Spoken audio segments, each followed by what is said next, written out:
సనాతన ధర్మం అనగానే ప్రతి ఒక్కడికి నెగిటివిటీయే. అసలు దాంట్లో ఏముంది, ఏమైనా తెలుసుకునే ప్రయత్నం చేద్దాం డీప్గా అని ఎవడో ఆలోచించట్లేదు.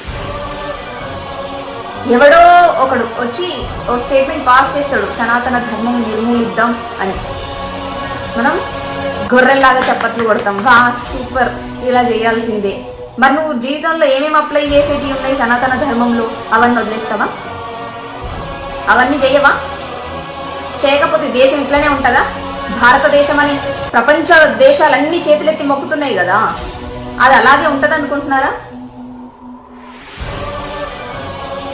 అవును, హిందువుల్లో ఒక యూనిటీ ఎందుకు ఉండదో నాకు అర్థం కాదు. ప్రతిరోజు తన ఖురాన్ చదువుతాడు, క్రిస్టియన్ ప్రతిరోజు తన బైబిల్ చదువుతాడు, కానీ హిందువులం మాత్రము మన భగవద్గీతని కనీసం ముట్టుకోకుండా చచ్చిపోయిన వాళ్ళు ఎంతమందో ఉంటారు.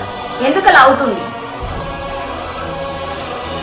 ఒక గొప్ప జ్ఞానం ఉన్న భగవద్గీతని ఎందుకు కనీసం ముట్టుకోవట్లేదు, కనీసం పిల్లలకి చెప్పే ప్రయత్నాలు చేయట్లేదు?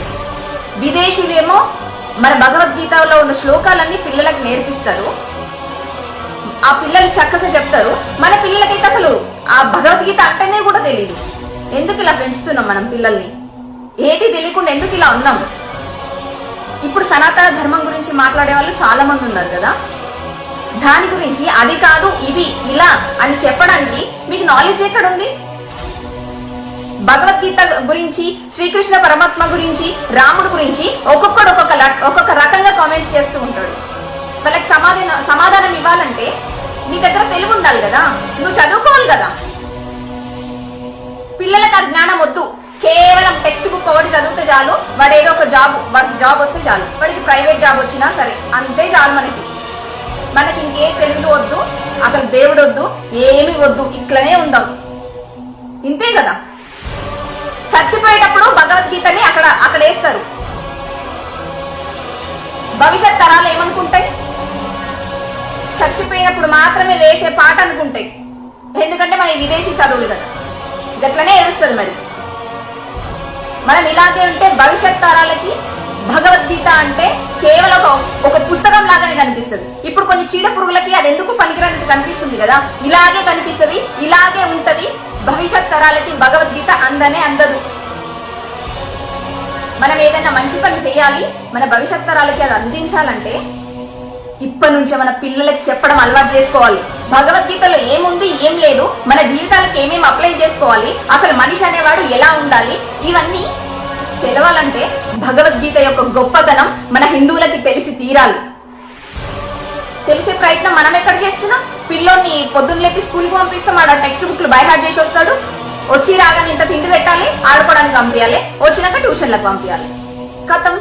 సండే వస్తే ఎక్స్కర్షన్ కో, ఇంకెక్కడికో, సినిమాలకో, షికార్లకో తిప్పాలి పిల్లల్ని. ఎక్కడుంటది యూనిటీ?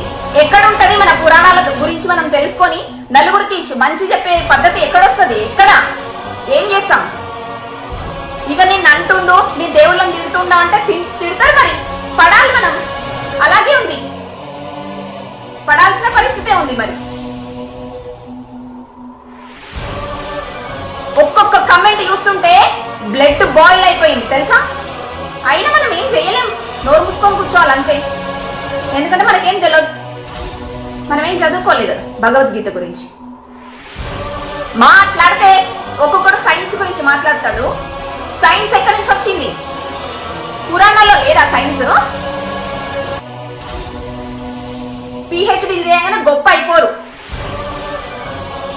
ఇది తెలుసుకోండి, పిల్లలకి భగవద్గీత నేర్పించడం చాలా అవసరం. ఇప్పటి వరకు ఏ హిందువు భగవద్గీతను కనీసం ముట్టుకోలేదో ప్రతి ఒక్కరు భగవద్గీతను కొనుక్కొని చదువుకోవాలి. వాడెవడో భగవద్గీత పేజ్ ఏమో భగవద్గీత అని రాసుంది, శ్రీకృష్ణుడి బొమ్మ ఉంది, లోపల చూస్తేనేమో బైబిల్. What is this? ఏం జరుగుతుంది?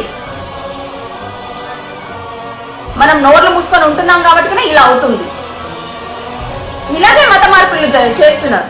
అన్నింటికి నోరు మూసుకొని కూర్చుంటున్నాం మనం అంతే, ఇంకేం చేయలేము. ఏం చేయలేనప్పుడు ఇంకొకటి అన్నప్పుడు పడాలి, రేషన్ రావద్దు మనకి. ఓ ఆడపిల్ల వచ్చి ముందుకొచ్చి మాట్లాడుతుంటే ఎంకరేజ్ చేసే వాళ్ళు కూడా తక్కువ ఉంటారు. అది మన సమాజం.